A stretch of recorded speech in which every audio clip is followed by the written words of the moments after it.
नमः संस्कृताय मित्रों। तो आज ये मेरी पहली कक्षा है, तो चलिए शुरू करते हैं हम आज की कक्षा संज्ञा एवं परिभाषा प्रकरण के ऊपर। तो सबसे पहले हम पढ़ते हैं व्यवहारिक सुविधा के लिए प्रत्येक व्यक्ति या पदार्थ को किसी न किसी नाम से अभिहित किया जाता है। इसी नाम को संज्ञा भी कहते हैं। व्याकरण शास्त्र में संज्ञा एवं परिभाषाओं का बहुत महत्व होता है। इनका प्रयोग लाघव के लिए किया गया है। संज्ञाओं एवं परिभाषाओं को समझने से व्याकरण प्रक्रिया को समझने में सहायता मिलती है। कुछ संज्ञाएं एवं परिभाषाएं नीचे दी जा रही हैं। तो पहला है आगम।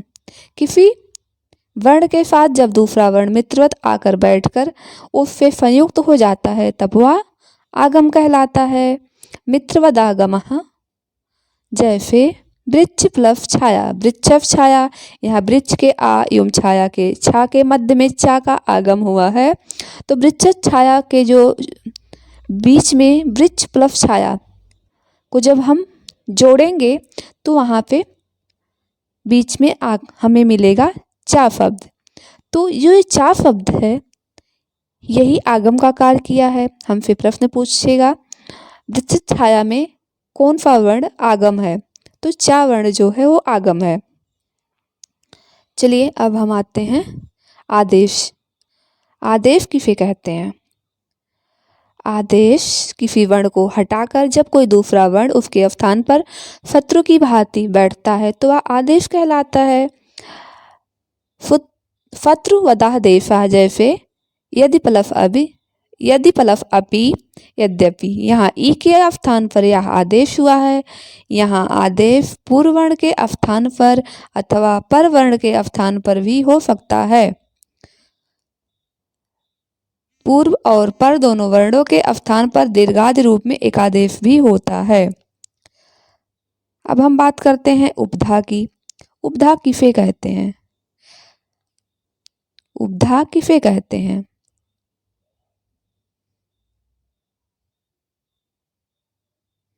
एक मिनट मित्रों, पेज को हम थोड़ा सा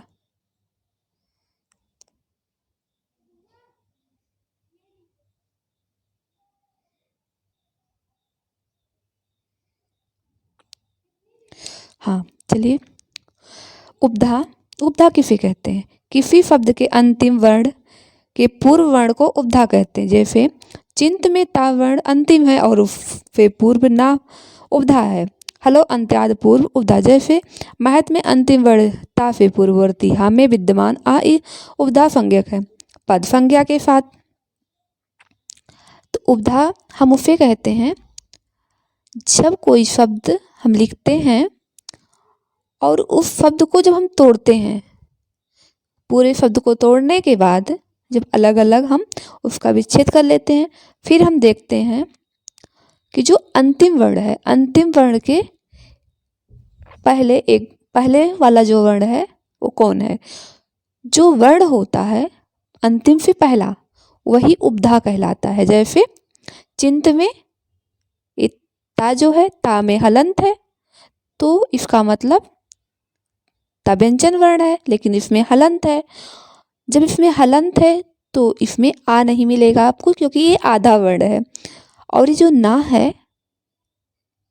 ये जो ना वर्ण है, ना में ना भी व्यंजन है लेकिन ना में आ भी है। ना में आ वर्ण विद्यमान है क्योंकि ये जो ना है ये पूर्ण व्यंजन है। तो इसमें जो आ है उसकी उपधा संज्ञा हुई है।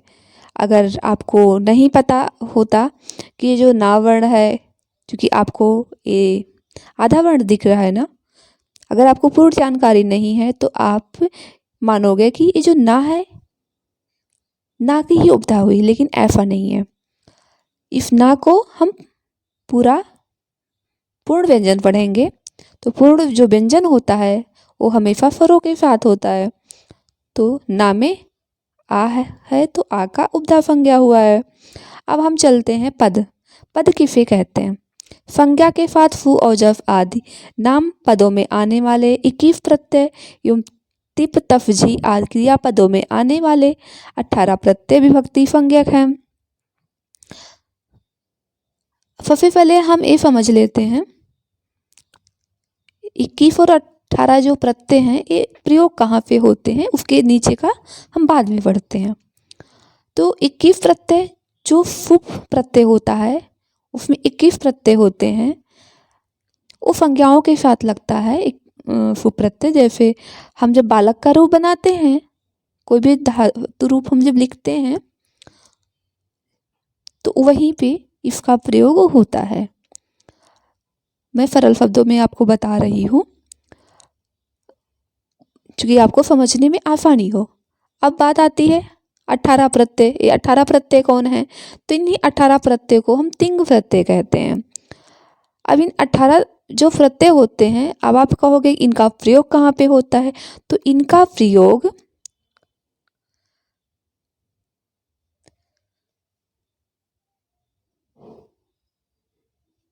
धातुओं में होता है, जैसे पठ धातु, लव धातु।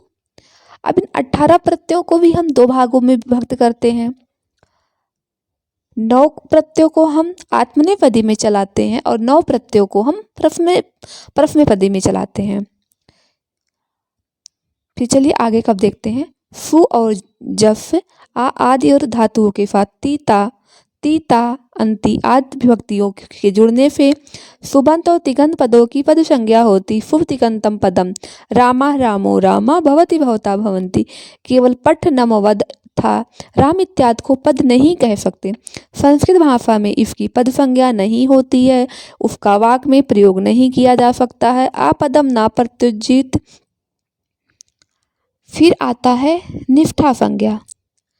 कत और कतवत, कत में ता होता है, कतवत में तवत प्रत्यय होता है। प्रत्ययों की निष्ठा संज्ञा कहते हैं। कट वत निष्ठा, इसके योग से भूतकालिक क्रियापदों का निर्माण किया जाता है, जैसे गत, गतवान। अब यहाँ प्रश्न बनता है कत और कतवत की कौन सी संज्ञा होती है? तो इसकी निष्ठा संज्ञा होती है। इनका प्रयोग भूतकालिक क्रियापदों का निर्माण करने के लिए होता है।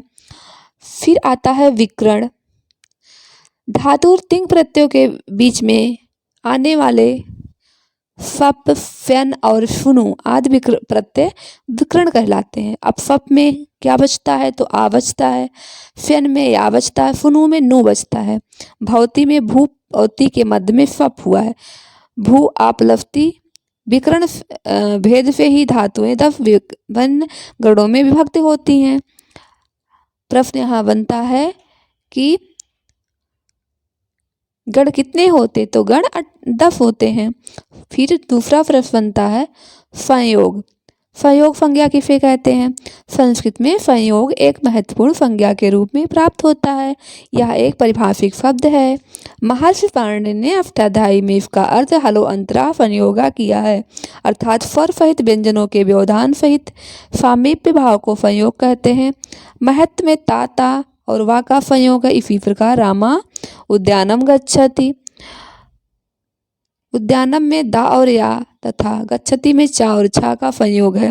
अयम रामस्य ग्रंथा अस्ति, रामस्य में फा और या ग्रंथ में गा प्लस रा तथा न और था अस्ति में फा और ता का संयोग है। फिर हम पढ़ते हैं संहिता संज्ञा। वर्णों के अत्यंत सामीप्य अर्थात व्यवधान रहित सामीप्य को संहिता कहते हैं।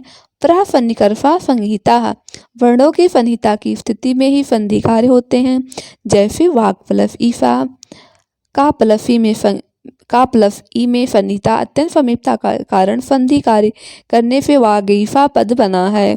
संप्रसारणम, यड़ या वारा के स्थान पर इक ई उरी लिरी के संयोग को रे के प्रयोग को संप्रसारण कहते हैं, जैसे इग यड़ा संप्रसारणम, यज इज इज्जते, उच्च उच्च उच्चते इत्यादि। तो मित्रों आज की कक्षा यहीं तक। मिलते हैं आपसे एक नई कक्षा के साथ। आपको कक्षा कैसी लगी कमेंट बॉक्स में ज़रूर बताना। अगर कोई त्रुटि होती है तो आप भी उसका सुझाव मुझे ज़रूर दीजिएगा। नमः संस्कृताय।